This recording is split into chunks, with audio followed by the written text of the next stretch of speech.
আজ বেশ কিছুদিন ধরে রবিশ্রী কমলা একরকম শয্যাগত। কবিরাজ মশাই মাঝে মধ্যে এসে দেখে যান, ওষুধও দিয়ে যান, কিন্তু কোনো রকম আশানুরূপ উন্নতি দেখা যায় না। এদিকে চাকরির জন্য রবি থাকে শহরে, মাঝে মধ্যে অবশ্য বাড়ি আসে। আজ দুপুর থেকে মুষলধারার বৃষ্টি নামার সাথে সাথে কমলার অসুখটাও বেশ বেড়ে গেছে। কোথায় যাব মা? আজ রাতের মধ্যে আমার বাড়ি থেকে বিদায় হয়ে যাবে। বউকে আমি আর টানতে পারবো না। বাড়ি থেকে তাড়িয়ে দিলে আমার কি হবে? মা গো, আমার যে বাবা মা কেউ নেই। আমি কি জানি? বেরিয়ে যেতে বলেছি, বেরিয়ে যাবে, তাহলে আমি কিন্তু তোমার হাত ধরে হিড় করে বাড়ি থেকে বের করে দেব। দয়া করো মা, দয়া করো। এই জলের মধ্যে আমায় বের করে দিলে আমি যে মরে যাব। রোজ রোজ মরার মতো বিছানায় শুয়ে থাকার চেয়ে সত্যিকারের মরে যাওয়া অনেক ভালো। চলো চলো চলো চলো। না না না, আমি কোথাও যাব না। তোমার ছেলে ফিরে না আসা অবধি। এই তো তোমাকে বাড়ি থেকে বের করে দিতে বলেছে। তুমি দূর হয়ে গেলে সে আবার বিয়ে করবে।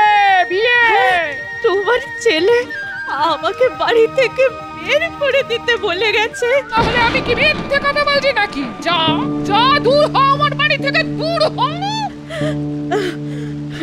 ঠিক আছে, সে যদি এ কথা বলে গিয়ে থাকে তাহলে আমাকে আর টেনে হিচড়ে বের করে দিতে হবে না। আমি নিজেই চলে যাচ্ছি। হ্যাঁ তাই যাও যাও, আমাদের মার ছেলের হাড় চুড়ো। চল। কোথায় আছো? বাঁচাও! এই ডাকাতদের হাত থেকে আমাকে বাঁচাও! কে কোথায় আছো? বাঁচাও! আজ আমার হাত থেকে কেউ বাঁচাতে পারবে না তোকে। অত্যাচারী জমিদার এতদিন গরিব মানুষদের সর্বস্ব লুট করে যে অর্থ তুই সঞ্চয় করেছিস, আর সেই অর্থ তোর কাছ থেকে কেড়ে নিয়ে সব অর্থ ওই গরিবদের মধ্যে বিলিয়ে দেব আমি। তাই সবকিছু ভালো ভালোই দিয়ে দে, না হলে তোর মৃত্যু আজ নিশ্চিত।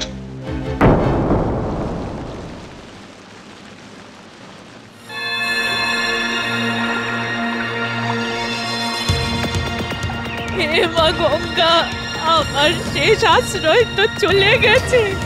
এখন তোমার কোলে আশ্রয় নেওয়া অনেক ভালো মা।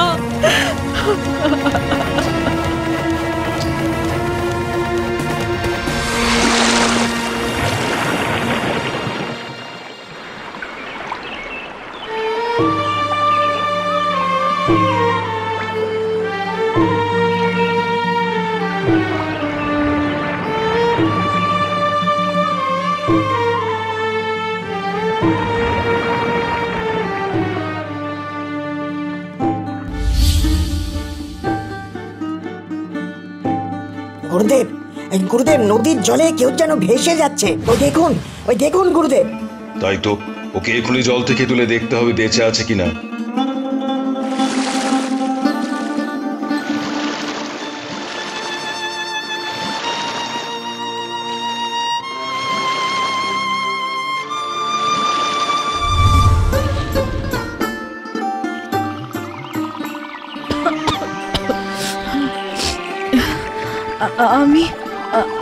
আমি কোথায়?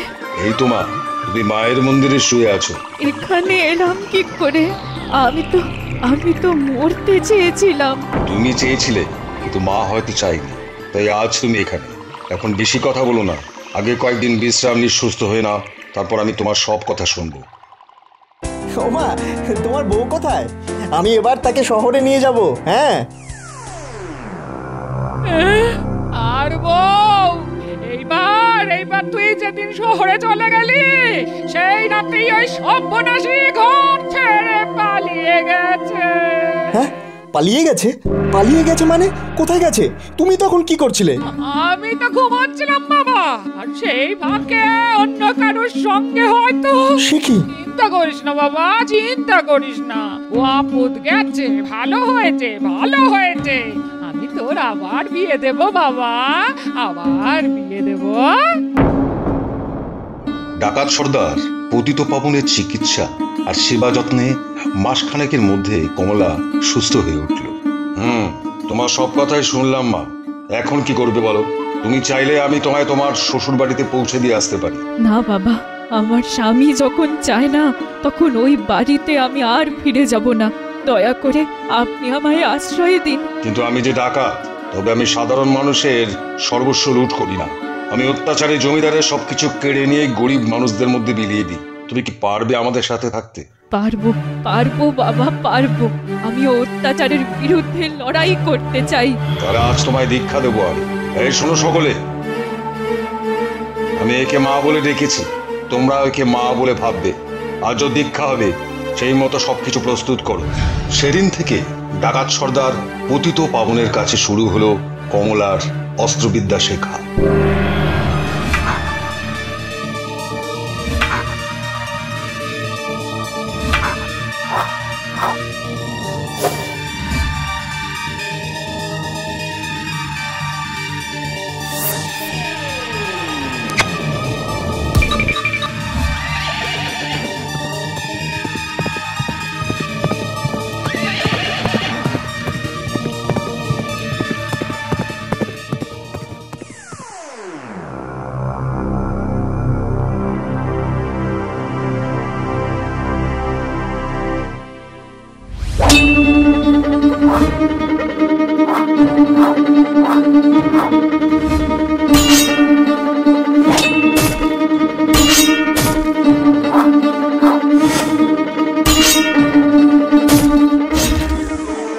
সাবাস মা, সাবাস।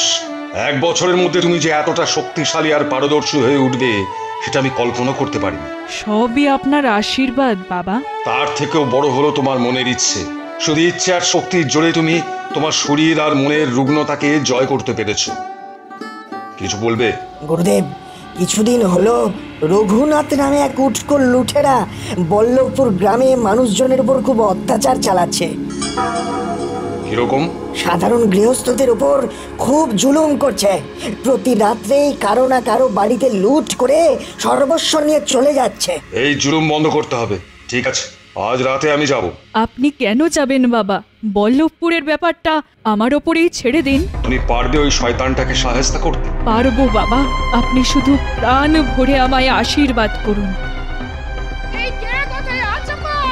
বাঁচাও, বাঁচাও! এই ডাকাতের হাত থেকে আমাদের রক্ষা করো, রক্ষা করো। কেউ বাঁচাতে আসবে না তোদের। বাঁচাও, বাঁচাও, বাঁচাও, শোন, শুনেছি তোর ছেলে শহরে চাকরি করে অনেক টাকা এনে ঘরে জমিয়ে রেখেছে। সেই সব কিছু যদি ভালোয় ভালোয় না দিস, তাহলে তোদের মার ছেলে দুটোরই ধর থেকে মুন্ডুটা আলাদা করে দিয়ে যাবো আজ। কিন্তু তার আগে তুই আমার হাতে শেষ হয়ে যাবি রঘুরাম। এ তুই? আমি যেই হই না কেন, শুধু জেনে রাখ আমি তোদের মতো অত্যাচারীদের জম। মেরো না, মেরো না, মেরো না আমায়, মেরো না। আজ ছেড়ে দিলাম, তবে ভবিষ্যতে আবার যদি এই অন্যায় করিস তাহলে সেদিনই ঘনিয়ে আসবে তোর শেষ দিন। যা, দূর হয়ে যা। এই তুই কে বাবা, কে? এমন করে আজ আমাদের সবকিছু রক্ষা করলে? আমি একজন নারী। কিন্তু কে মা তুমি? সে পরিচয় না হয় এখন থাক, শুধু জেনে রাখো আমার নাম রানী।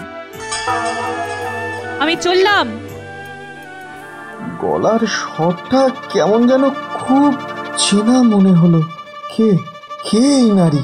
আমাকে আমাকে জানতেই হবে এ আসলে কে।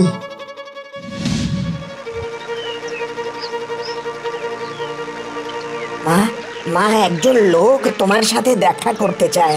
নাম বলেছে? হ্যাঁ, রবি। রবি? আরো বলেছে সে নাকি বল্লভপুর থেকে আসছে। ঠিক আছে, তাকে এনে বসাও। দেখো তার আপ্যায়নের যেন কোনো ত্রুটি না হয়। আমি খানিক পরে তার সাথে দেখা করব।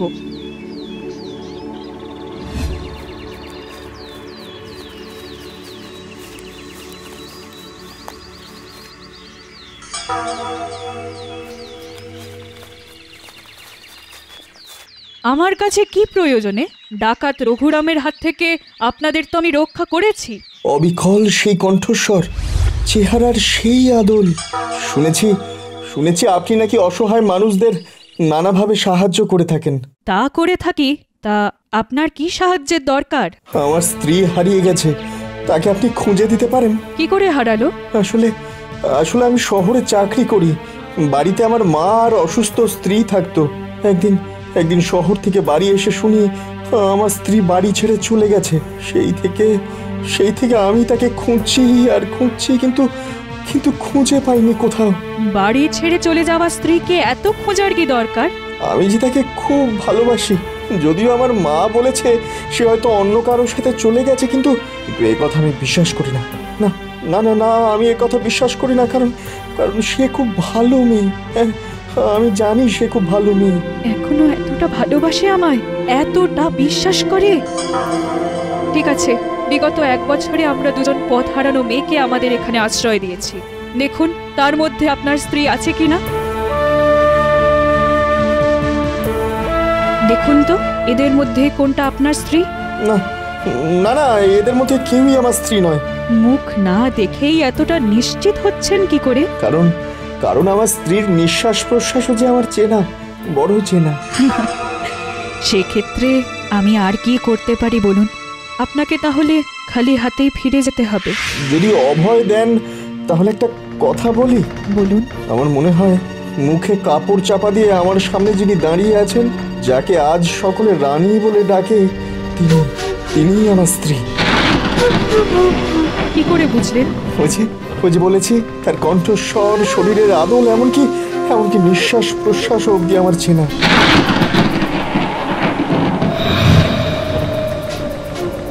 কমলা!